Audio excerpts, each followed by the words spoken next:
an honor to present to you, dear students, Mr. Guy Kawasaki, one of the most respected people in the Silicon Valley, author of 13 books, former Chief Evangelist of Apple, and current Chief Evangelist of Canva. So, a round of applause again. My name is Pablo Fedikovic, and I will host the session today. Then I will pass the word to some of the students. First of all, you wrote this book called Art of the Start 2.0, and right now I would like to ask you why you decided to write this new book, new edition. Well, the Art of the Start 1.0 is about 10 years old now, and that was written before there was social media, before there was crowdsourcing, before there was cloud computing. So there have been huge changes in entrepreneurship. And also, Microsoft, which was doing very well 10 years ago, is not doing so well now. So I had to change a lot of the examples, believe it or not. Have your beliefs changed in the starting business, in startups, across the years? What changed in particular? Well, most of the principles, I believe, have stayed the same. I still think you should rapidly get to market, that you should try to jump to the next curve, not do something that's merely slightly better. So I think those big things have remained the same. It's just some of the technologies and some of the capabilities of what we can use now have changed so much. What is the role that social media play in the very start of the business? Well, for most entrepreneurs, I think that social media equals marketing. And in the old days, you'd have to buy advertising and things like that and have press conferences and do all those things. But now with social media, there's much less need for that. So it has made life, I think, cheaper and faster and better for entrepreneurs. So entrepreneurs should think of social media as marketing, not as something you do after you've done your marketing. If you compare all the ways to socialize, what is the most important for you? What is the best for you among the Facebook, Twitter, Google+? I think for pure traffic, it's probably Facebook. Facebook. And yeah, Facebook is the only one that I think merits spending money on. I mean, when you promote, you really do. It's really quite cost effective. Could you share the top 5 Guy Kawasaki things that every entrepreneur should know? I think the first thing is you have to jump to the next curve, not do things slightly better on the same curve. Now, the next thing is be sure to create a rapid prototype.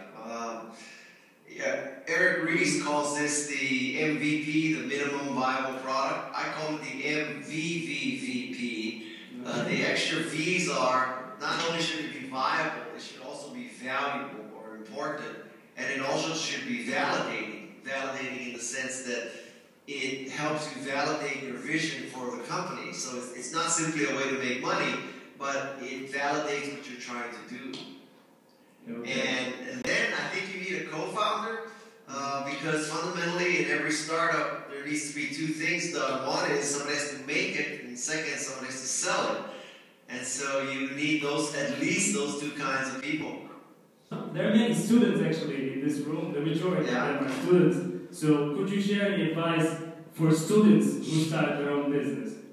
Yeah, sure. So I think you're in a great time to start your own business because things are so much cheaper than before. Also, you probably aren't married, you don't have kids, you don't have mortgages, you don't have car payments, you don't have house payments, you don't have all those kind of things. So now is the time. And it used to be kind of a Silicon Valley-centric world, but I don't think that's true at all anymore. Talent is talent. So I would encourage you to do it. Now, if you can't jump into a startup right away, then go work for a large company where on their money you can learn the skills that will be necessary when you become an entrepreneur. And talking about this business ideas, how it can be found and where you should look for it. Like from Guy Kawasaki, what would you recommend? No, I mean, first of all, you shouldn't listen to other people's business ideas. You should come up with your own business ideas. And, because you want to fall in love with the idea and you want, all your vision to align up with that idea. I don't think you should go shopping for ideas. I think you should come up with your own idea. And historically, if you looked at the US, the companies that succeeded are the companies where the founders built something that they themselves wanted to use. So that's driven by a very different model. So if there's something that you want to use, start a company to do it, and just hope that there are more people like you. What inspires you to write, and who inspired you from the persons to be a writer, to be a venture capitalist? The authors that inspired me are definitely Peter Drucker.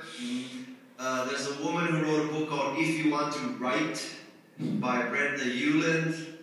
Another book called Crossing the Chasm by Jeffrey Moore. Another book called Absolute Value by Emmanuel Rosen. So there have been about a handful of books in my life that really inspired me. How to Win Friends and Influence People by Dale Carnegie also. Okay. What time is it there right now? It's, what time? 6 o'clock. 6 o'clock, 6 p.m. Yeah. We have a camera here, people here, I'm here. Everything's pretty simple. Could you tell us how you got to Apple, how you started working there? So I started working at Apple because my college classmate gave me a job.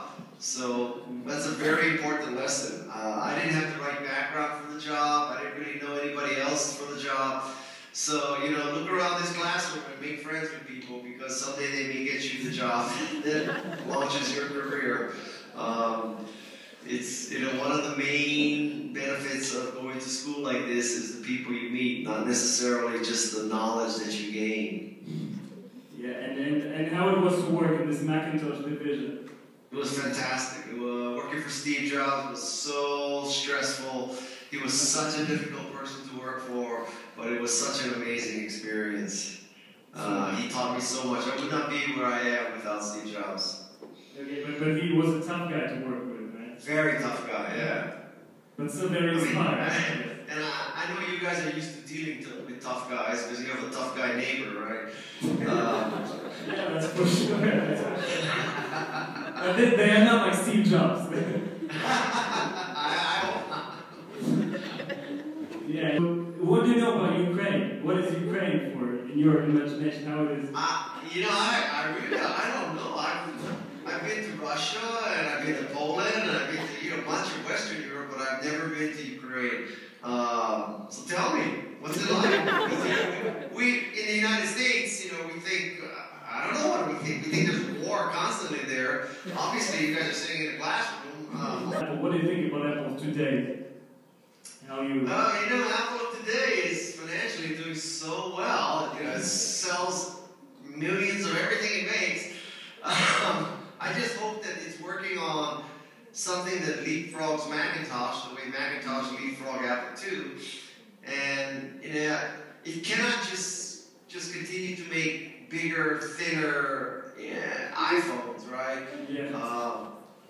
And this last round of product announcement, this new MacBook, I do not understand that computer at all. I mean, it has a mediocre camera. It has only one port. So, if you want to use USB, and if you want to also take your camera's SD card, you want to be on Ethernet, I don't know why they only do one port. That just makes no sense to me. And it's only limited to 8 gigabytes of RAM, so I don't get that computer at all. And what about Microsoft, corresponding to Apple, their policy today? Well, it's funny because for most of my career, Microsoft was the huge success, and Apple was the company that's supposed to die. And now it's completely reversed, right? And nobody thinks Microsoft is going to die, but Microsoft is sort of not on the radar anymore. And so, Apple is the trendsetter. Apple has all the attention, and Microsoft. Okay, you use Microsoft Office. I also use Outlook. So actually, believe it or not, I think that Microsoft makes the best email client for iOS, which is how ironic is that? Yeah. You've been around the world, many countries, many places. Yep. Giving keynote speeches, meeting people, interviews, and do you think that business-wise, do the cultural differences affect the business, making of the business? Well, I have a very limited slice of the world, right? Because I go to tech conferences and business conferences and academic institutions, so I don't have a random and complete data set, but my observation is that people are much more similar than they are different anywhere in the world. Basically it's young people trying to create cool products and services. I mean, that's the kind of people I run into. Obviously, there are differences around the world, but a young person interested in making cool products, whether that person is in Kiev or Cupertino or Munich or Hong Kong or Santiago, Chile, kind of all the same. They're very similar. Mm-hmm. And do you have any favorite conference to speak at? Oh, by far my favorite conference is South by Southwest. Okay. I love that conference. In Austin, right? In Texas? Yeah, in Austin. Yeah. Which is Texas is a different country too. As you're a great specialist in enchantment, like one of the best ones, I guess, in the world, I'd like to ask you about the sense of humor. What is the role of sense of humor in business? What is the role of it? Role, yeah. Well, important to that sense of humor. If humor. you're a funny person. If you're not funny, you suck. I think humor, disarms people. I think it breaks down barriers. I think that it enables you to make friends very quickly. So I am a big believer in humor. Although a lot of people are not naturally funny. I'm not mean to be modest, but my observation is that to be funny, you have to be smart. It's hard to be funny if you're stupid. Okay, that's a good observation. And can you tell us some funny stories, probably, from the Mac period? Yeah. Did you have anything like this? Sure. So my favorite story is that one day I'm working in my office, and Steve Jobs comes over, and he has a stranger with him, and he asks me about a company. And I said, well, the company's software is kind of mediocre, doesn't take advantage of the mouse and graphics, not that great, kind of lousy in fact. And then he introduces the guy to me, he says, well, this is the CEO of that company. So, totally set me up. Okay, he was a funny guy as well. He was a funny guy. And what trends in technology, innovation we can expect in next 5 years? I have no idea. Nobody can predict 5 years.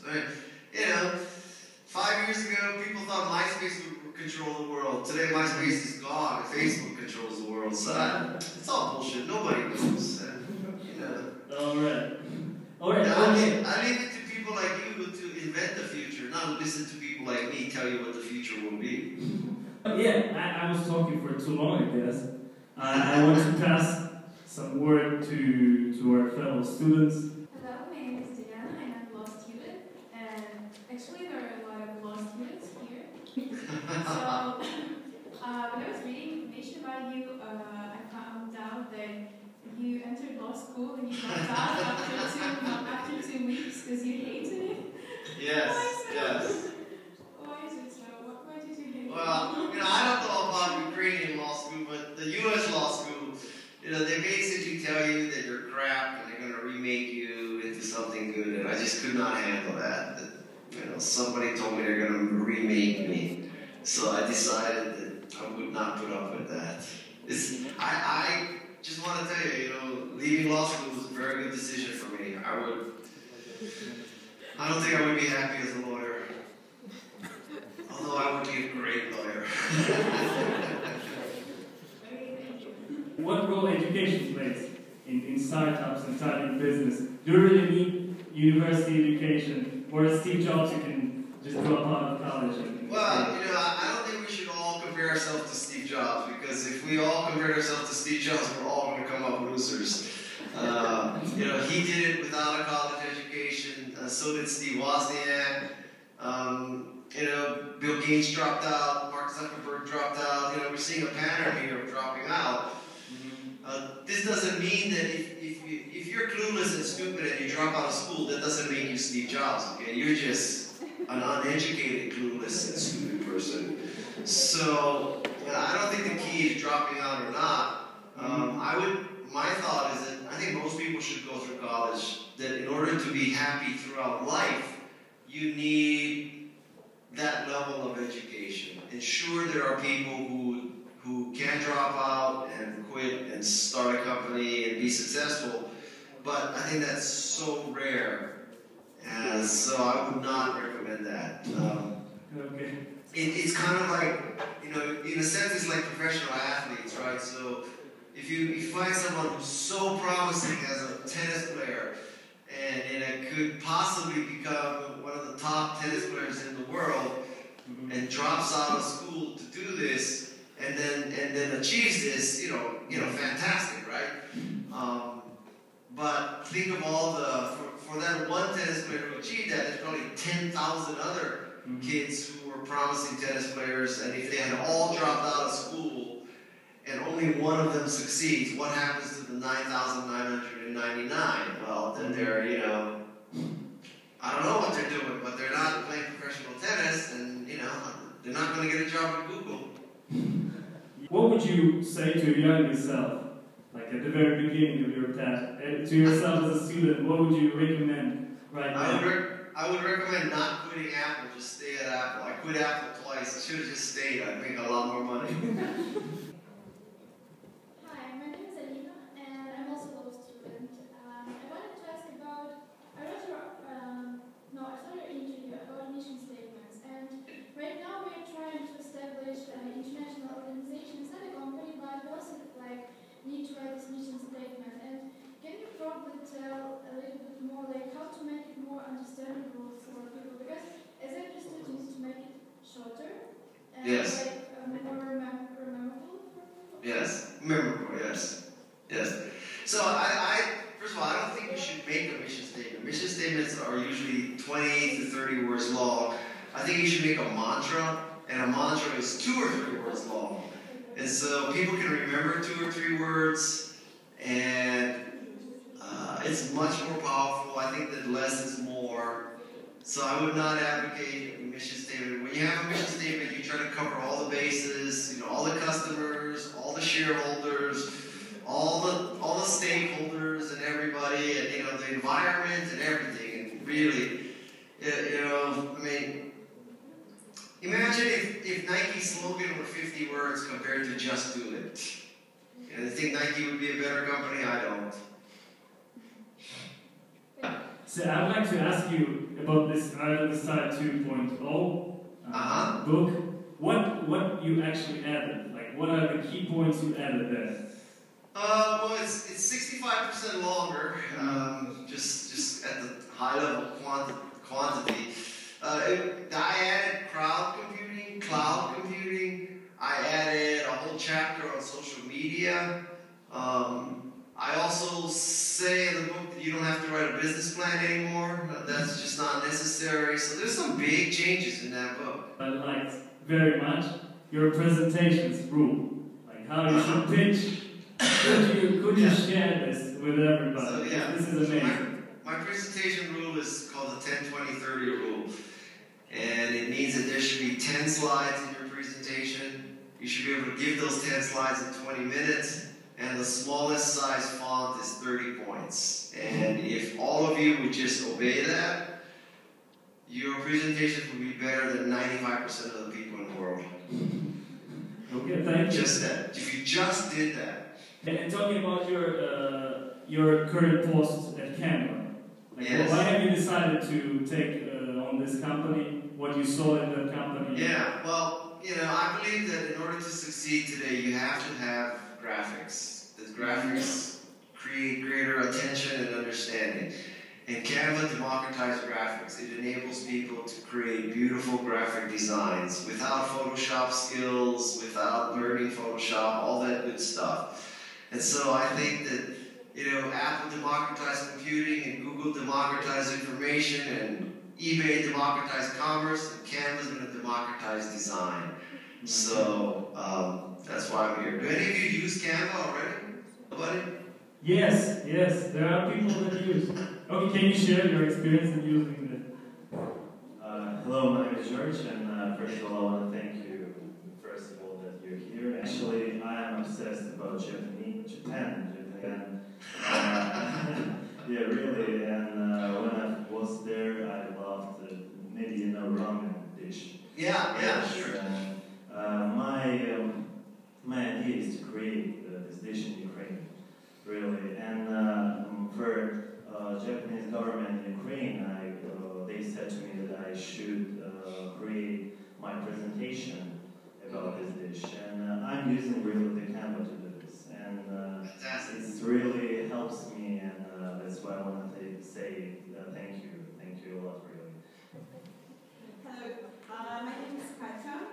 I'm a student of Management of Innovations in State University, so I'm probably more like, in what you're saying. I wanted to ask you a question.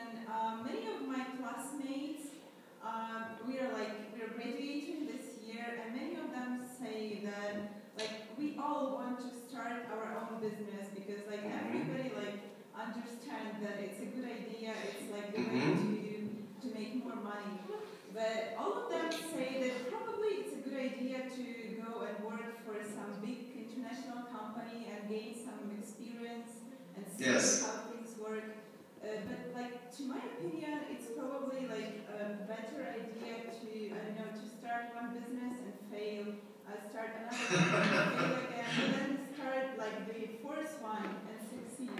So, to your opinion, what is the better way to gain experience? Well, I don't think there is a best way. So, there is an argument to be made for going to work for a large company and learning, sales skills, for example, or management or manufacturing skills, and then learning on their salary, and then leaving to start your company.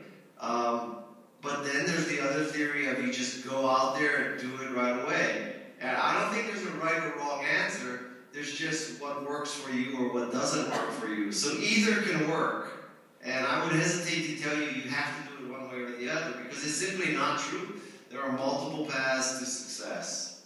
I read your book, the startup one, and it's a tutorial how to start a business. But I don't remember, or you really didn't say a word about where to get the fund, the money to start the business. So, to your opinion, is it better to use the money that you earned, or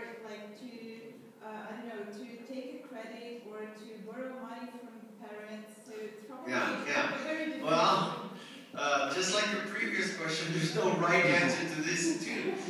You can borrow from your parents. You can do crowd funding, with Kickstarter and Indiegogo. You can try to approach venture capitalists, but that's going to be hard because there's probably not a big venture capital industry in your area. And, only a few thousand deals a year are funded by venture capitalists. So that is a very, very limited market. But luckily, today, most companies need much less money to start. And that's because of social media and cloud computing and the fact that most tools are open source. So, again, there's no right answer. There's only what works for you. It may be a combination of your parents' money, some of your own money, using Kickstarter and Indiegogo to get customer money. You just do what you have to do. That's the nature of entrepreneurship. Thank you. Are there any hockey players in that room? Hockey. Yeah, there is one. On the back, Can you tell us a little bit more about your hobbies in general? I happen to love hockey. I took it up when my kids were 8 years old, so I've been playing hockey about 12 years. I just love hockey. You had this story with Richard Branson. In Moscow. Could you tell a little bit more about Yes, that? Richard and I were in Moscow to speak, and he asked me if I flew on Virgin, and I said I didn't. So he got on his knees and started polishing my shoes with his jacket. So, yeah, that's something that Steve Jobs never did, I assure you. How come only women ask questions in Ukraine? What is it? Is there men free? I guess not, yeah. I've never had this happen in my life. Usually it's all men who ask questions and no women ask. So I'm interested in marketing a lot, and because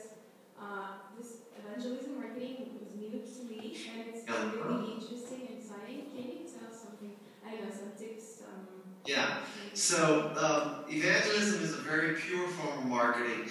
Evangelism is different from sales and traditional marketing because evangelism has the other person's best interests at heart. So when I evangelize Canva, obviously I am a Canva employee, but the reason why I'm telling you to use Canva is because I truly do believe that it'll make you more creative. And so it's not just about me getting my quota or me fulfilling my numbers. It's about me trying to help you become a better designer, a better communicator. The same thing was true with me with Macintosh. I truly do believe that people are more creative and more productive with the Macintosh. So it's about them, not me. And that's the key difference. Evangelism comes from Greek words meaning bringing the good news. And so I think when I evangelize Canva or Macintosh, I am bringing the good news. So the key to evangelism, I think, is to have good news, because it's very difficult to bring good news if your product is crap. So you need a great product or a great service so that when you are evangelizing it, you are bringing good news and improving people's lives. And that's why it's the purest form of sales. Okay, if you call it like a profession, how do you start there? How do you get there? Well, I mean, typically it's through sales and marketing. It is a form of sales and marketing. In America, the term evangelism is kind of secular because of efforts of people like me who used evangelism in a secular sense. But I suspect that in most of the world, evangelism is more of a religious term. And so, yeah, that creates some problems because you're not trying to convert people to a new religion. Well, a religion in the traditional sense, but Macintosh is a religion. So, the metaphor does work. So, how is it that everybody speaks perfect English there? Really, everybody, you learn English from the very youngest? From the first year of school. Really? And what's the other language then? Well, in my school, we also learned Spanish and French and German. 4 languages. So you speak like 5 languages? No, we decide whether we wanted to learn Spanish or French. Oh, I see. We speak Ukrainian and Russian as native. So many of you speak Ukrainian, Russian, and English? Yeah. Everybody here speaks Everybody three. here speaks 3 languages. Wow. And how similar is Ukrainian and Russian? Yeah, if you can compare Spanish and Portuguese, Yeah. it's pretty much like Russian and Ukrainian. So it's like that here in Ukraine. Okay. And the fun part is that Ukrainians understand Russian and Russians do not understand Ukrainians when we speak Ukrainian.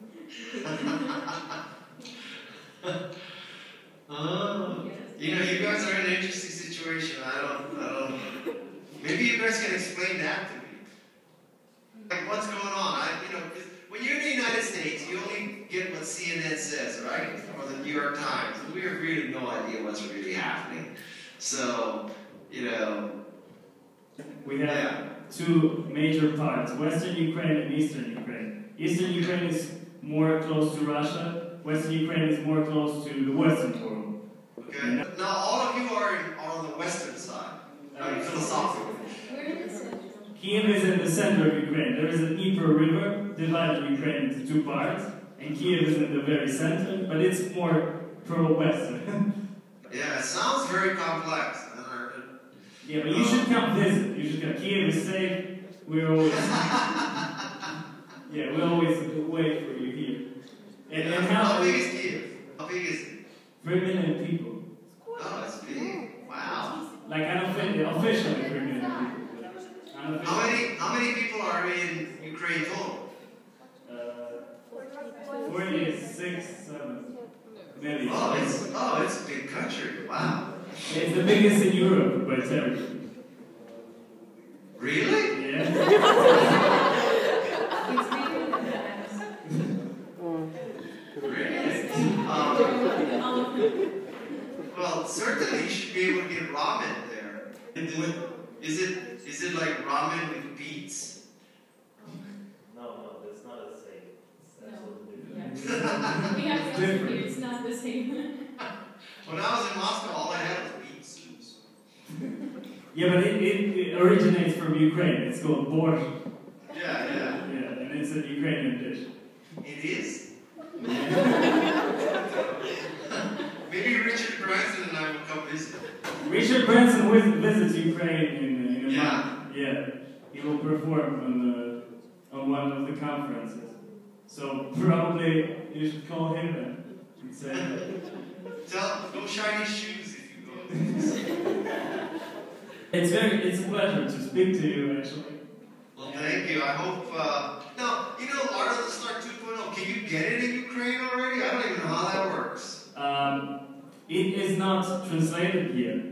Yeah. It is not. Yeah, but you all speak English, so. Yeah, and we can go to iTunes, I guess, and we can download, we can buy it from there, or we can go to Amazon, eBay, all kinds of stuff, all kinds of sites, and I mean, I guess majority will do that afterwards.